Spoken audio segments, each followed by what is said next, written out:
Bismillahirrahmanirrahim. Assalamualaikum warahmatullahi wabarakatuh. Bismillah, walhamdulillah, wassalatu wassalamu ala rasulillah, wa ba'd. Anak-anakku sekalian yang dirahmati Allah subhanahu wa ta'ala, kaifa halukum? Masyaallah, bi khairin walhamdulillah. Baik, anak-anakku sekalian yang dirahmati Allah subhanahu wa ta'ala, bertemu lagi kali ini dengan Ustaz Firdaus yang insyaallah akan melanjutkan pembahasan. Kalau di video yang lalu Ustaz Firdaus membahas tentang telaga, tentang ciptaan Allah yang begitu dahsyat, yang Masya Allah bisa juga kita saksikan di dunia ini.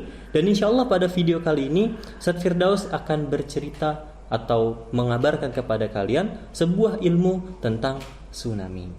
Sebelumnya sudah tahu belum tsunami itu apa? Ada yang tahu? Oh, Masya Allah, yang udah tahu, Masya Allah, luar biasa. Tapi yang belum tahu, insya Allah akan saya jelaskan setelah ini. Tapi sebelum itu, saya ingin bertanya kepada kalian, bagaimana tentang adab-adab kalian selama di rumah? Kemarin Ustaz Firdaus mengingatkan untuk melaksanakan, menerapkan tentang adab-adab yang sudah pernah disampaikan oleh Ustadz dan Ustazah ketika di Kutab. Sudah dilaksanakan belum? Sudah berusaha untuk mentaati orang tua atau belum? Tentang murojaah, sudah dengan kesadaran diri untuk murojaah atau belum? Masih ada yang diingetin gak sama orang tua? Oh, tayyib. Kalau begitu, ya, coba mulai dari sekarang lebih keras lagi usahanya untuk merapikan adab-adab, menerapkan adab-adab yang baik ketika di rumah, dan juga untuk murojaah tanpa disuruh oleh orang tua dan sebagainya. Tapi anak-anakku yang dirahmati Allah Subhanahu wa taala, pada pertemuan kali ini sebelum Ustaz Firdaus membahas tentang tsunami, ada juga yang ingin Ustaz ingatkan kepada kalian, yaitu tentang pembelajaran di rumah. Bahwa kita saat ini tidak masuk ke Kutab untuk belajar seperti biasanya, bukan berarti kalian gunakan waktu di rumah untuk bermain, ya. Jangan yang ada yang dari kalian yang salah dalam mengartikan belajar di rumah pada kali ini. Karena ini berbeda dengan kondisi liburan-liburan pada biasanya. Kondisinya begitu darurat. Ini bahaya untuk keselamatan kita semua. Maka dari itu, Ustaz harap dengan ditiadakannya sekolah, dengan ditiadakannya belajar di Kutab, maka kalian gunakan waktu ketika di rumah dengan sebaik-baiknya. Lakukan aktivitas hanya di rumah. Kurangi bermain di luar atau bahkan jangan keluar, ya. Lebih aman di rumah insya Allah. Sampai nanti, ya, informasi tentang COVID-19 ini sudah tidak ada lagi di Indonesia. Baru kalian boleh bermain di luar dan sebagainya.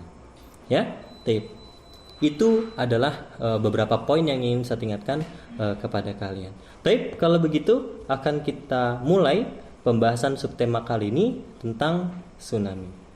Allah Subhanahu wa taala berfirman dalam Al-Qur'an surat At-Takwir ayat 6. A'udzu billahi minasy syaithanir rajim. Bismillahirrahmanirrahim. Wa idzal biharu sujjirat.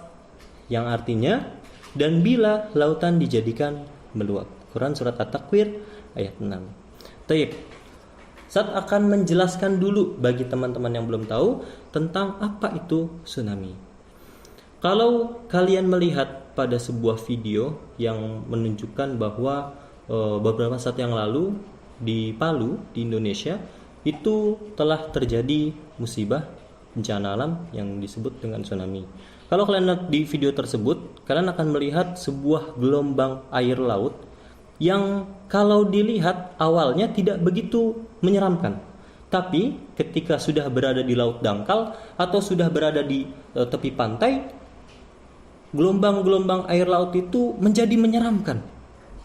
Yang mana gelombang tersebut terus berjalan, terus menyisiri pantai-pantai sampai ke kota, bahkan sampai menghanyutkan bukan hanya orang, melainkan apa saja yang dilewati oleh gelombang air laut tersebut.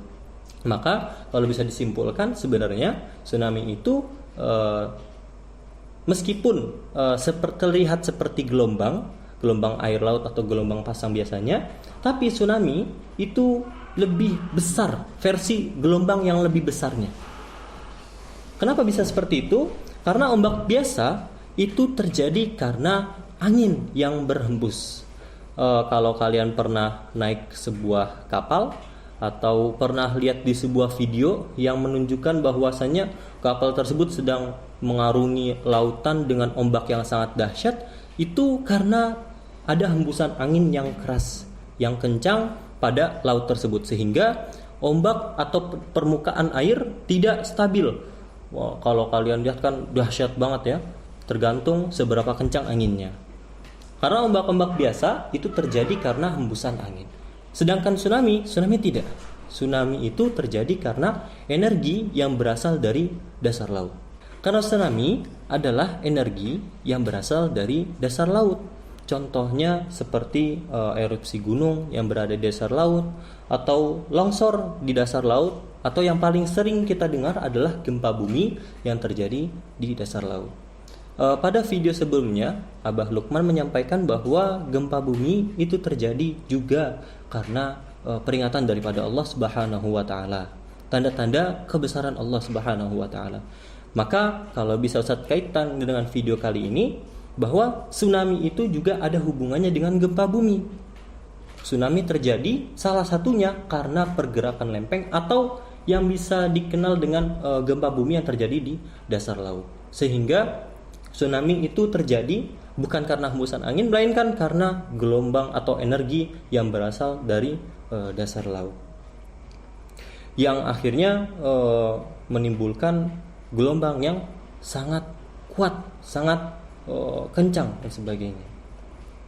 Jauh dari pantai, kalau misalkan kembali lagi ke video yang beberapa saat lalu terjadi di Palu, di Indonesia, kalau kita lihat jauh dari bibir pantai, itu sepertinya laut itu tenang-tenang saja.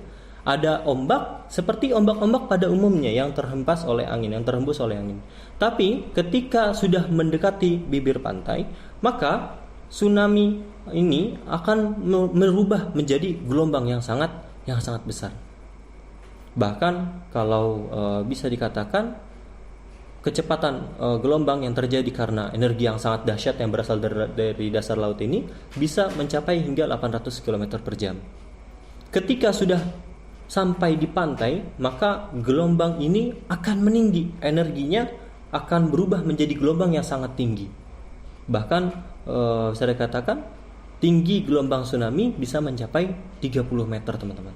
Masya Allah, biasa kita latihan renang tuh 2 meter itu aja mungkin udah capek ya. Ini kita kalau misalkan berada di lokasi tersebut harus berhadapan dengan gelombang air yang tingginya bisa mencapai 30 meter, tergantung daripada seberapa parah lempengan, pergeseran lempengan yang berasal dari dasar bumi tersebut. Tapi kalau misalkan parah, itu bisa mencapai 30 meter. Buktinya di tsunami pada tahun 2004 di Aceh itu merupakan fenomena bencana alam yang sangat luar biasa dahsyatnya. Dikabarkan bahwa lebih dari 200.000 orang meninggal karena bencana tersebut. Selain karena memang murni ya, tidak karena kan tsunami tidak seperti sekarang mungkin. Jadi kalau misalkan ada tsunami bisa disampaikan lewat info-info. Tapi kalau dulu nggak seperti itu, gitu. Terjadinya dadakan.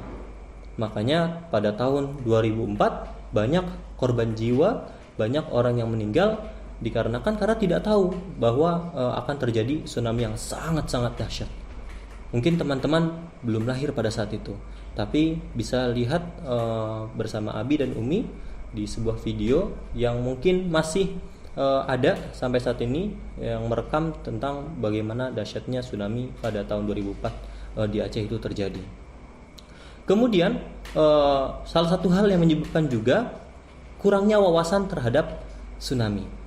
Jadi ketika energi yang berasal dari dasar laut itu sudah keluar gitu ya, sehingga gelombang yang berada dari dasar laut itu mulai bergerak, ke arah bibir pantai, maka air yang berada di pantai itu surut terlebih dahulu karena tertarik oleh lempengan bumi yang patah tadi. Jadi dari pantai tarik ke tengah laut. Nah, masyarakat pada saat itu mengira bahwa memang air sedang surut, sehingga ikan-ikan yang berada di laut itu banyak karena kan tiba-tiba airnya surut. Jadi ikan-ikan nggak sempat ikut air, ikan-ikannya malah terdampar di pantai. Banyak orang yang akhirnya datang ke tengah laut untuk mengambil ikan-ikan, padahal sebenarnya setelah itu akan terjadi gelombang air laut yang sangat dahsyat yang disebut dengan tsunami. Berbicara mengenai tsunami, tsunami itu merupakan bahasa Jepang yang artinya gelombang di pelabuhan. Karena memang gelombang tsunami itu hanya terlihat ketika berada di pelabuhan. Tadi seperti yang Ustaz Firdaus sudah jelaskan.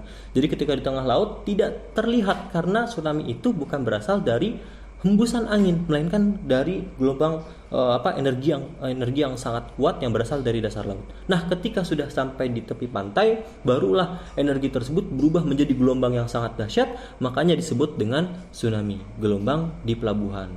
Seperti itu. Taib. Lalu, apakah yang harus kita lakukan? Adab-adab apa saja yang harus kita lakukan ketika kita sedang melihat tsunami berada di hadapan kita? Yang pertama adalah bertaubat kepada Allah Subhanahu wa taala. Dengan sungguh-sungguh bertaubat. Jangan malah ambil HP, video seperti yang mungkin banyak dilakukan gitu ya. Tapi yang terpenting adalah bertaubat kepada Allah Subhanahu wa taala. Atas kesalahan-kesalahan yang telah kita perbuat, kita mohon ampun kepada Allah agar Allah memaafkan kita, agar Allah memberikan ampunan kepada kita. Kemudian setelah itu sambil sembari bertaubat, sembari memohon ampun kepada Allah, sambil mencari tempat yang tinggi, tempat yang tidak bisa tersentuh oleh tsunami tersebut. Ke gedung-gedung yang tinggi, ya. Pokoknya tempat-tempat yang tinggi. Jangan malah main-main, jangan malah diliatin saja, jangan. Pokoknya kalau misalkan sudah ada berita tentang tsunami dan sebagainya, bersegera untuk bertaubat, kemudian mencari tempat perlindungan yang tinggi. Itu yang pertama. Kemudian yang kedua, banyak beramal solih. Karena memang insya Allah dengan perbanyak amal soleh yang kita lakukan, itu dapat memberikan pahala kepada kita dan juga melindungi diri kita daripada siksaan Allah Subhanahu wa taala. Karena memang bisa jadi tsunami yang Allah berikan kepada kita bukan hanya sebagai bentuk peringatan, melainkan juga azab bagi orang-orang yang tidak pernah beramal soleh.